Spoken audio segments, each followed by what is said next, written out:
اس programme کے اخراجات جو اسمر منسٹریز کے دوست اور پارٹنرز ادا کرتے ہیں۔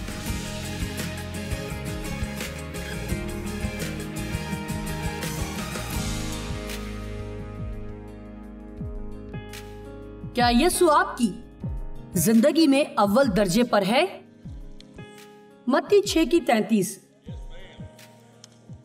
بلکہ تم پہلے اس کی بادشاہی اور راست بازی کی تلاش کرو تو یہ سب چیزیں بھی تم کو مل جائیں گی۔ اگر آپ یہ بھول چکے ہیں تو مجھے آپ کو یہ یاد دلانے دیجئے کہ آپ کو اور مجھے بھی دنیا کی چیزیں تلاش کرنے کی ضرورت نہیں۔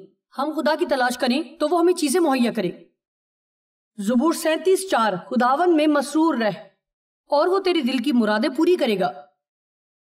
ایک خوبصورت کنواری لڑکی جو بے صبری سے شادی کرنا چاہتی ہے، آپ بہت مشکل سے یہ سب برداشت کر رہی ہیں۔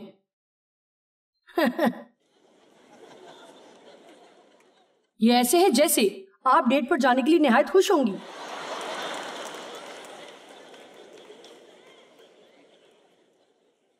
خدا کو بتائیں کہ آپ کیا چاہتی ہیں اور بتا کر بھول جائیں۔ اپنی ساری زندگی کے لیے اسی بات پر اٹکے نہ رہیں۔ خدا کی تلاش کریں اور اسے آپ کی زندگی میں درست کام کرنے دیجئے۔ آمین۔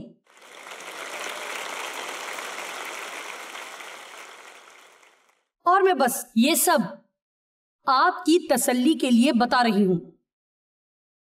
اگر آپ بھی کنوارے ہیں تو آپ اپنی مرضی سے سب کر سکتے ہیں، لیکن جب آپ شادی شدہ ہو جاتے ہیں تب نہیں کر سکتے۔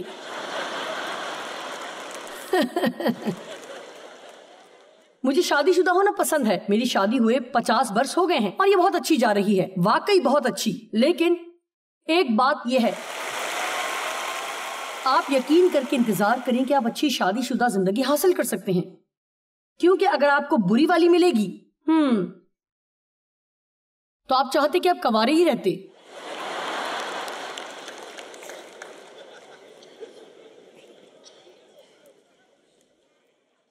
کلسیوں 1:17-18۔ میں چاہتی ہوں کہ آپ اس پر نظر ڈالیں، یہ بہت اچھا ہے اور وہ سب چیزوں سے پہلے ہے اور اسی میں سب چیزیں قائم رہتی ہیں۔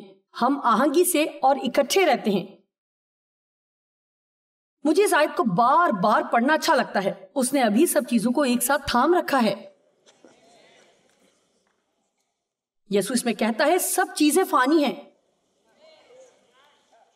اور وہی بدن کا یعنی کلیسیا کا سر ہے، وہی ابتدا ہے اور مردوں میں سے جی اٹھنے والوں میں پہلا اٹھا۔ اب یہ آخری جملہ سمجھیے تاکہ سب باتوں میں اس کا اول درجہ ہو، سب سے پہلا اور سب سے اہم۔ یہ ایک بہت اچھا حوالہ ہے۔ اچھا تو چلیے ان چیزوں کے بارے میں بات کرتے ہیں جو ہماری زندگی میں اول درجے پر ہیں جبکہ انہیں ہونا نہیں چاہیے۔ پیسے کمانے کے بارے میں کیا خیال ہے؟ اور آپ یہ بات اچھی طرح جانتے ہیں، ہم سب دولت کو پسند کرتے ہیں، ہم سب کو دولت چاہیے، مگر جب آپ بستر مرگ پر ہوں گے تب آپ اپنا بینک بیلنس نہیں پوچھیں گے۔ یہاں پر موجود ایک بھی شخص ایسا نہیں ہے۔ میں جاننا چاہتا ہوں کہ بینک میں میرے کتنے پیسے موجود ہیں۔ آپ اپنے خاندان کے ساتھ ہونا چاہیں گے، آپ ان لوگوں کے ساتھ ہونا چاہیں گے جو آپ سے پیار کرتے ہیں۔ آپ یہ جان کر تسلی اور اطمینان حاصل کرنا چاہیں گے کہ آپ کسی بھی لمحہ یسوع سے ملنے والے ہیں۔ متی 6:19 یہ آیت کہتی ہے اپنے واسطے زمین پر مال جمع نہ کرو جہاں کیڑا اور زنگ خراب کرتا ہے اور جہاں چور نقب لگاتے اور چراتے ہیں۔ لیکن یہ ایک حوالہ ہے جو مجھے بہت پسند ہے۔ کیا آپ جانتے ہیں مکاشفہ میں میرا خیال ہے 18 باب کی 17ویں آیت ہے جہاں لکھا ہے گھڑی ہی بھر میں اس کی اتنی بڑی دولت برباد ہو گئی، ختم ہو گئی، اور سب ناخدا اور جہاز کے سب مسافر اور ملاح اور جتنے سمندر کا کام کرتے ہیں دور کھڑے ہوئے چلائیں گے۔ کیا آپ جانتے ہیں کہ بائبل کیا کہتی ہے؟ آخری دنوں میں گھڑی ہی بھر میں بابل پوری طرح سے گر جائے گا۔ دنیا کا سارا نظام اور وہ ہر چیز جس پر ہم اعتماد رکھتے ہیں، اسٹاک مارکیٹ اور سب کچھ گر جائے گا۔ تو ہمیں یہ احساس کرنا ہے کہ ہمارے پاس جو کچھ بھی ہے، ہماری ساری دولت، ہماری ساری جائیداد، میں آپ کو یہ ڈرانے کے لیے نہیں بلکہ اس لیے بول رہی ہوں کہ ہم اپنی ترجیحات کو جانیں۔ میں اپنے آپ سے اور آپ سے بھی یہ کہہ رہی ہوں، میرا مطلب یہ گھڑی بھر میں ختم ہو سکتا ہے۔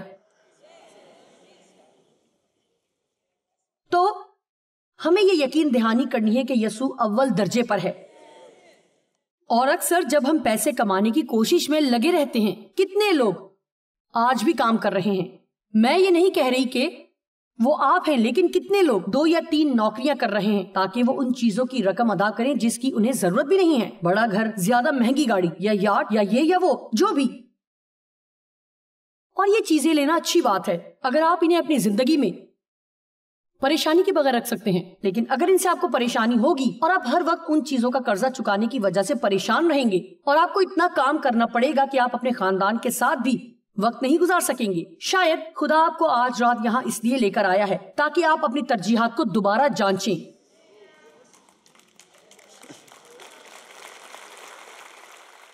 کیونکہ کیا آپ جانتے ہیں کہ ہوتا کیا ہے جب ہم اپنی ترجیحات پر نظر نہیں ڈالتے؟ سچ کہوں تو ہم ایسی جگہوں پر پہنچ جاتے ہیں اور ہم یہ تک نہیں جانتے کہ ہم وہاں تک کیسے پہنچے. یہ ایسے ہے کہ میری زندگی کو کیا ہو گیا ہے، میں کیسے اس مسئلے میں پڑ گئی، میں نے کیسے خود کو ان حالات کا شکار بننے دیا. یہ تمام چیزیں ہم پر حاوی ہو جاتی ہیں. اچھا، شاید آپ ایک نوجوان ہیں اور ابھی آپ کے پاس یسوع کے لیے اتنا وقت نہیں ہے. میرا مطلب آپ کے پاس تھوڑا سا وقت ہے کیونکہ آج رات آپ یہاں ہیں، یا آپ کے پاس تھوڑا وقت ہے کیونکہ آپ ٹی وی پر یہ پروگرام دیکھ رہے ہیں. آپ یسوع کو تو نہیں لیکن جوائس کے پروگرام کو 15 منٹ دیتے ہیں.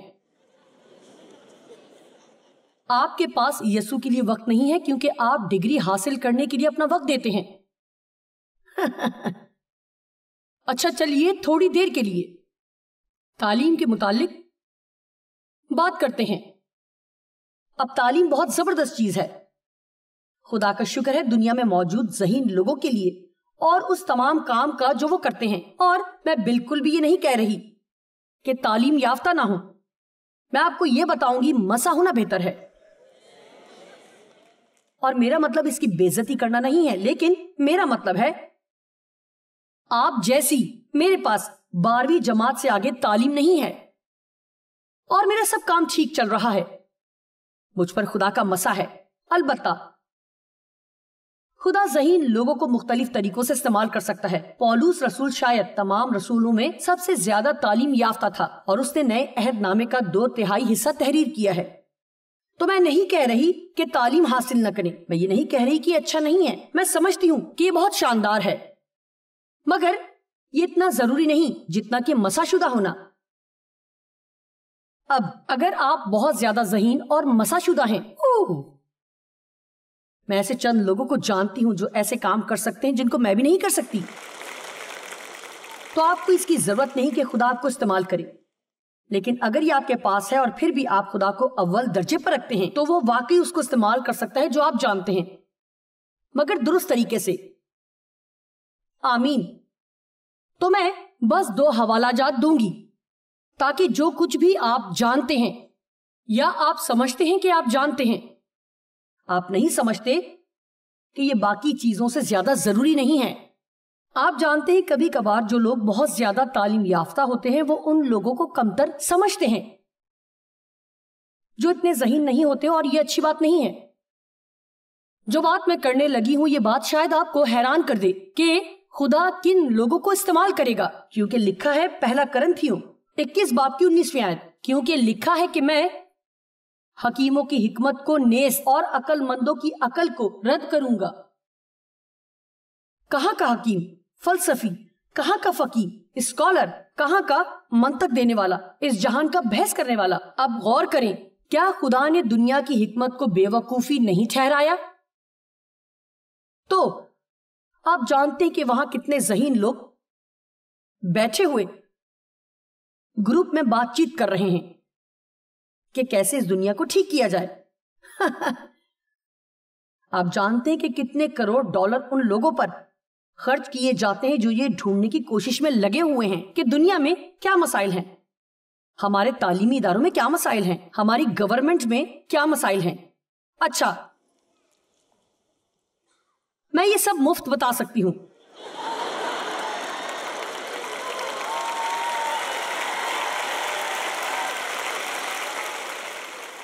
جب تک خدا اول درجے پر ہے باقی ہر چیز ٹھیک کام کرتی ہے. جتنا آپ اس کو نچلے درجے پر لیتے جائیں گے حالات اتنے ہی خراب ہوتے جائیں گے. آپ مجھے صرف 1 منٹ کی اجازت دیجیے. مجھے میری رائے آزادی سے دینے دیں. لیکن میں نہیں جانتی کہ آپ اتنا بے وقوف ہو کر بھی سانس لے سکتے ہیں. میرا مطلب یقیناً بہت تھوڑے سے ذہن والے لوگ بھی یہ دیکھ سکتے ہیں کہ ہمارے معاشرے میں کیا ہو رہا ہے، اور یہ کہ لوگ جتنا خدا سے چھٹکارا حاصل کرنا چاہتے ہیں اتنا ہی ہماری دنیا کے حالات خراب ہوتے جاتے ہیں. تو میرا مطلب سچ مچ، اور میں بے عزتی کرنے کی کوشش نہیں کر رہی، لیکن اگر آپ یہ نہیں دیکھ رہے تو پھر آپ 40 ڈگریاں ہونے کے باوجود بھی، اور میں بس یہ کہہ رہی ہوں کہ آپ پھر بھی ذہین نہیں ہیں. تو تعلیم ایک جگہ اور دانائی ایک جگہ. اور خدا چاہتا ہے کہ ہم تعلیم یافتہ ہوں. آپ جتنا سیکھ سکتے ہیں سیکھیں، لیکن اسے خدا کے جلال کے لیے استعمال کریں. دنیا کے اس خیال اور دھیان میں پھنسے نہ رہیں کہ چیزوں کو کس طرح ہونا چاہیے، کیونکہ خدا فرماتا ہے میں اس سب کو ختم کر دوں گا. اب یہ ایک اچھا حوالہ ہے.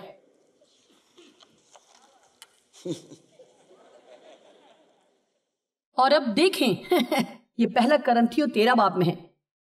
اگر مجھے کل علم کی واقفیت ہو اور محبت نہ رکھوں تو میں کچھ بھی نہیں. اگر آپ کے پاس کل علم ہے، اگر آپ سب کچھ جانتے ہیں، آپ تمام بہترین ڈگریاں حاصل کر سکتے ہیں، اور اگر آپ محبت رکھنا نہیں جانتے، پھر بائبل کہتی ہے کہ آپ کا کوئی وجود نہیں، آپ کچھ بھی نہیں. بس 1 منٹ کے لیے اس بات کو سوچیں. کیا ہوگا اگر ہر اسکول، ہر ہائی اسکول، ہر کالج، ہر وہ شخص جو ان اسکولوں میں جاتا ہے، کیا ہو اگر انہیں یہ ٹریننگ لینی پڑے کہ محبت کیا ہے یا کیسے محبت سے رہنا ہے؟ کیا ہوگا اگر انہیں آداب سیکھنے کا کورس پڑھایا جائے؟ میرا مطلب آپ ذہین ہو کر بھی بے ادب اور بے لحاظ ہو سکتے ہیں.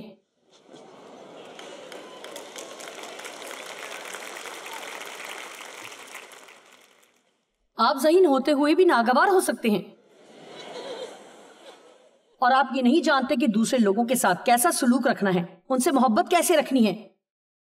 تو اگر آپ کا ذہنی علم آپ کے روحانی علم پر حاوی ہو جاتا ہے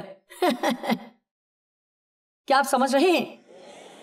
اگر آپ کا ذہنی علم آپ کے روحانی علم سے زیادہ ہے تو آپ پہلے سے ہی مصیبت کی جانب بڑھتے جا رہے ہیں. لوگ مسیحیت میں ناکام ہو جاتے ہیں کیونکہ وہ اپنے آپ کو تعلیم ہی نہیں دیتے کہ مسیحی کیسے بننا ہے. آج رات آپ یہ سب سیکھنے کے لیے موجود ہیں.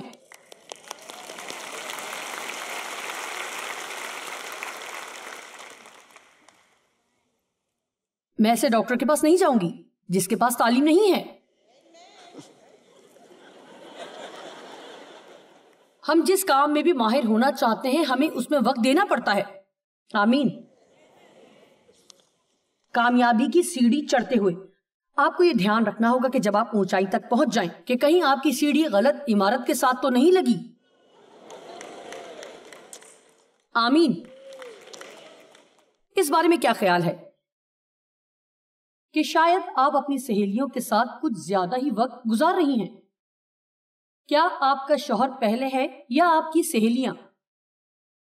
کیا آپ جانتے ہیں میرا غلط مطلب نہیں ہے، لوگ آپ کو نا امید کریں گے، اور جب وہ ایسا کریں تو آپ کا رشتہ یسوع کے ساتھ اچھا ہونا چاہیے.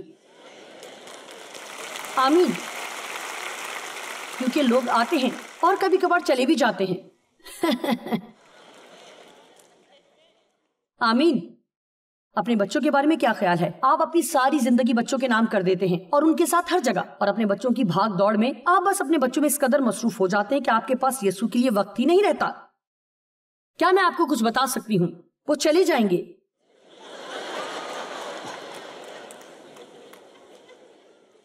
چلیے، وہ بڑے ہو جائیں گے، وہ چلے جائیں گے، اور امید ہے کہ ان کے پاس آپ کے لیے وقت ہوگا.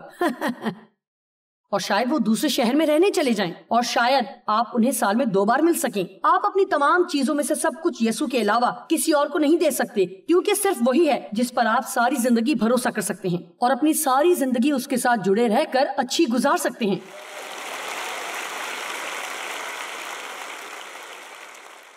بچے ہوئے 6 منٹ بس میرے ساتھ ہنستے کھیلتے گزار لیں. ہاں، میرے پاس گھڑی ہے، یہ مجھے وقت کی پابند کرتی ہے. بس میرے ساتھ ہنسے کھیلیں اور مجھے بتائیں کہ اس بلڈنگ میں موجود کسی نے بھی اس سے متعلق بالکل چھوٹے سے حل کے متعلق سوچا ہے جس کی ضرورت آپ کو شاید اپنی زندگی میں پڑے۔ اچھا، لگتا ہے میں نے اپنا کام ختم کر لیا۔ ایسی کون سی چند چیزیں ہیں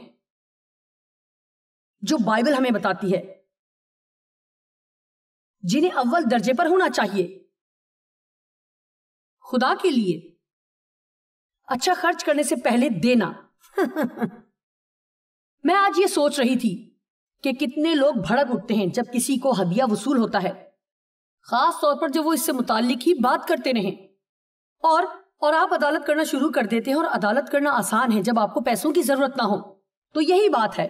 لیکن اب تک آپ QVC چینل کو 1 گھنٹے تک دیکھیں گے جب وہ آپ کو باتوں میں لگا کر آپ کے پیسے نکالنے کی کوشش کریں گے تاکہ آپ دوسرا بریسلیٹ خرید لیں۔ آپ ان پر تو غصہ نہیں ہوتے؟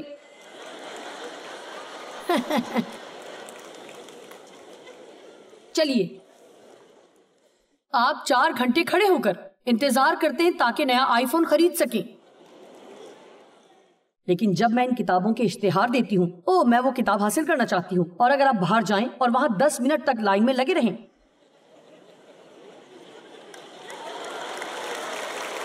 چلیے میں آپ سے بات کر رہی ہوں۔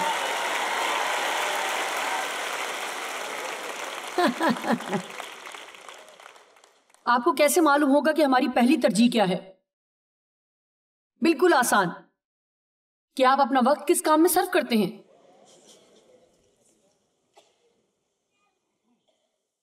اگر آپ کے پاس یسوع کے ساتھ گزارنے کے لیے وقت نہیں ہے، میں روز کی بات کر رہی ہوں، میں کبھی کبھار کی بات نہیں کر رہی، میں روز کی بات کر رہی ہوں، اور آپ اپنے بقایا جات نہیں دیتے، آپ اسے سب سے اچھا دیتے ہیں۔ آمین۔ میں صبح بہترین ہوتی ہوں، یہ سب کے لیے کام نہیں کرتا، لیکن میں آپ کو اپنے بارے میں بتا رہی ہوں۔ میں اٹھتی ہوں، اپنی کافی لیتی ہوں، اور میں اپنے کمرے میں جاتی ہوں، اور میں تب تک باہر نہیں نکلتی جب تک میں اپنے آپ کو تیار نہ کر لوں، اور کچھ دن باقی دنوں سے زیادہ وقت لگ جاتا ہے، لیکن زیادہ تر دنوں میں مجھے 1.5 یا 2 گھنٹے لگ جاتے ہیں کہ میں اٹھ کر اس حال میں ہوں جس میں مجھے ہونا چاہیے۔ اب شاید آپ اخلاق میں میرے سے زیادہ اچھے ہوں گے۔ چلیے، ہم بس یہ نہ سمجھیں کہ گاڑی پر بمپر اسٹیکر لگا کر اور اتوار کو چرچ جا کر اور پھر پورا باقی ہفتہ لوگوں کے جیسے ہی کام کریں گے۔ ہمیں یہ سب ٹھیک کرنا ہوگا، محبت میں چلنے کے لیے تیار ہوں، اور مہربان ہوں اور اچھے ہوں۔ بائبل ہمیں سکھاتی ہے کہ اس سے پہلے کہ ہم کسی دوسرے کی مدد کرنے کی کوشش کریں، ہمیں اپنی جانچ پڑتال کرنی چاہیے۔ ہم دوسروں کی غلطیاں بتانے میں بہت خوشی محسوس کرتے ہیں، لیکن اپنی غلطیوں پر دھیان نہیں دیتے۔ آمین۔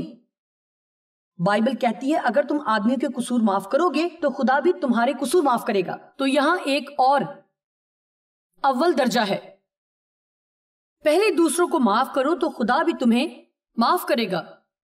خدا کو اپنی زندگی میں اول درجے پر رکھنا، ہر چیز میں، اپنی دولت میں۔ خدا کو ہماری دولت کی ضرورت نہیں ہے۔ ہدیہ دینے کے وقت سے بڑی اور کوئی آزمائشی گھڑی نہیں ہے۔ لیزا نے آج رات ہدیہ وصول کر کے بہت اچھا کام کیا۔ آئیے دائیکی سے متعلق چند باتیں سیکھتے ہیں۔ کیونکہ میں آج رات ہدیہ قبول نہیں کر رہی تو میں جو چاہتی ہوں کر سکتی ہوں۔ اکثر جب آپ ہدیہ لینا شروع کرتے ہیں تو آپ کو اپنے بولنے پر دھیان دینا ہے، کیونکہ پھر لوگ یہ سمجھتے ہیں کہ آپ ان کے پیسے لینا چاہتے ہیں۔ لیکن میں آج رات یہ نہیں کر رہی تو میں دل سے یہ بوجھ اتار سکتی ہوں۔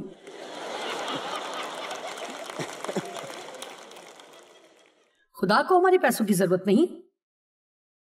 کچھ لوگ کہتے ہیں کہ دائیے کی پرانے عہد نامے کے قانون کی زمرہ میں آتی ہے۔ اچھا ہاں، انہیں یہ کہنا پڑا۔ خدا ہمیں نیا دل دیتا ہے، ہم دینا چاہتے ہیں۔ آمین۔ کہ اگر وہ شریعت کے مطابق 10% دے سکتے ہیں تو مجھے حیرت ہے کہ ہمیں فضل کے مطابق کیا کرنا چاہیے۔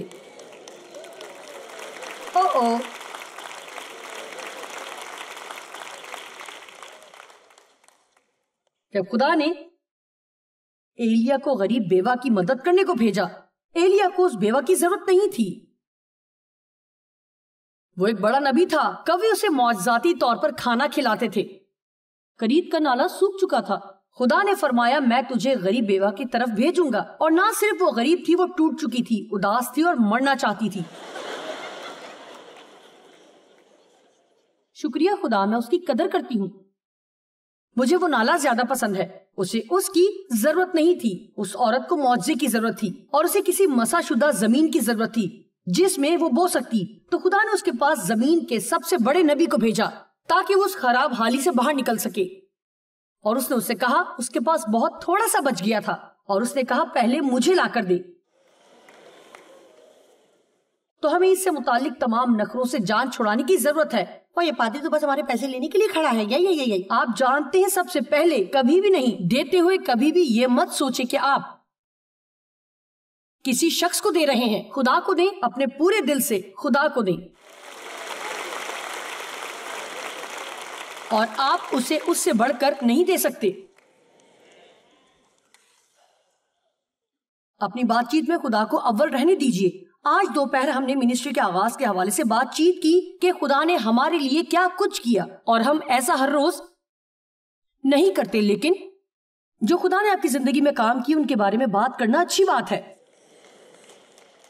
اپنی بات چیت کو خدا سے بھرپور رکھیں، اس کے بارے میں سوچیں، خدا کے ساتھ وقت گزاریں، اپنی دولت میں اسے پہلے رکھیں، اپنے ہر کام میں اسے پہلے رکھیں۔ اور کیا آپ جانتے ہیں آپ کی زندگی میں جو بھی الٹ پلٹ چیزیں ہیں وہ سب سیدھی ہو جائیں گی، اس سے کئی گنا جلدی جتنا آپ نے سوچا تھا۔ آدمی صرف روٹی سے ہی جیتا نہ رہے گا بلکہ ہر بات سے جو خدا کے منہ سے نکلتی ہے۔ اب میرے بعد لیزا اوپر آئے گی اور اس سروس کا اختتام کرے گی، لیکن اگر آپ نے اپنی زندگی مسیح کے حوالے نہیں کی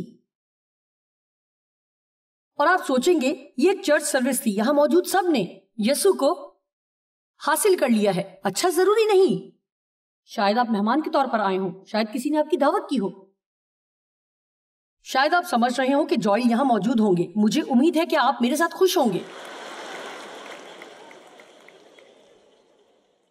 میں جوائل کی طرح مسکراتی نہیں ہوں، میں جانتی ہوں، میں جوائل کو ہمیشہ کہتی ہوں میں اندر آ کر ان کو تھوڑا بہت ماروں گی اور پھر تم اگلے ہفتے ان کی دیکھ بھال کر کے صحت یاب کر دینا۔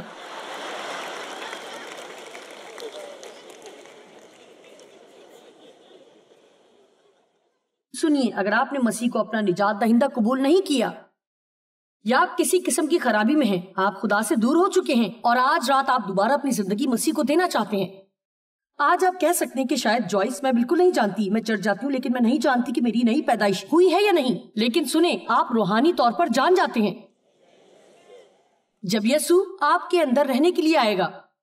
اس کا مطلب یہ نہیں کہ آپ کی زندگی میں کوئی پریشانی نہیں ہوگی، لیکن اس کا یہ مطلب ہے کہ آپ کے پاس ایک ساتھی ہے، ایک مددگار ہے، اور ایسا اطمینان جو آپ کو کہیں اور نہیں ملتا۔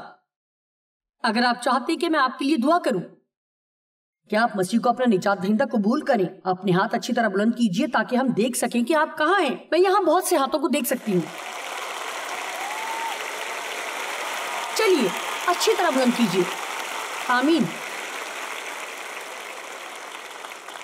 اب سنیے، آپ کو یہ کرنے کی ضرورت نہیں ہے اگر آپ نہیں چاہتے، لیکن میں ہمیشہ لوگوں کو یہ بتاتی ہوں کہ اگر آپ یہاں کھڑے نہیں ہوں گے تو آپ دنیا میں جا کر بھی ایسا نہیں کر سکیں گے۔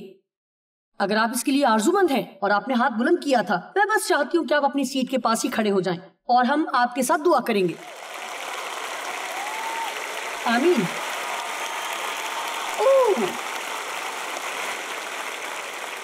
اچھا ہے، اچھا ہے، اچھا ہے۔ اب سنیے، کھڑے رہیں، ہم آپ کے ساتھ دعا کریں گے۔ کوئی روح القدس سے بھرا ہوا شخص ان کا ہاتھ پکڑے، بس ان کے ساتھ تھوڑی مسیحی محبت کو یہاں بانٹیں۔ آپ کے ارد گرد کوئی ایسا ہے جس کے پاس کوئی نہیں گیا، آپ اس کے پاس جائیں۔ اگر آپ کھڑے نہیں تھے اور خواہش کرتے ہیں کہ آپ کھڑے ہو جاتے، ابھی ہو جائیں۔ اچھا، اب ہاں، اچھا، اب ہم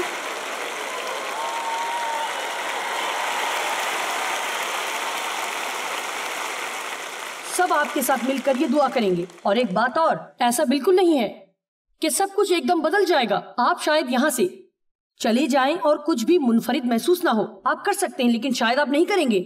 لیکن بات یہ ہے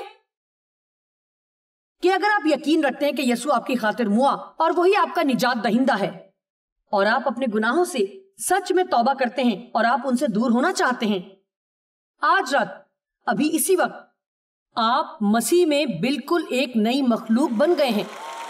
دیکھو، سب پرانی چیزیں جاتی رہیں، آپ ایک نئی شروعات کر رہے ہیں اور آپ کبھی بھی اکیلے نہیں ہوں گے۔ تو آئیں ہم دعا کریں، سب لوگ ان کے ساتھ مل کر دعا کریں۔ باپ خدا، میں تجھ سے پیار کرتی ہوں۔ یسوع، میں تجھ پر ایمان رکھتی ہوں۔ میں ایمان رکھتی ہوں کہ تو نے میری خاطر اپنی جان دی، تو نے میرے گناہوں کا کفارہ دیا۔ مجھے اپنی زندگی میں تیری ضرورت ہے، آ اور مجھ میں رہ، مجھے معاف کر، مجھے نجات بخش، مجھے اپنا لے۔ یسوع، میں ابھی تجھے قبول کرتی ہوں، میں جیسی بھی ہوں مجھے اپنا لے۔ خدا، میں تجھ سے پیار کرتی ہوں، اب مجھے وہ بنا جو تو چاہتا ہے۔ مجھ سے محبت رکھنے کے لیے تیرا شکریہ، آمین۔ چلیے خدا کی تعریف کریں۔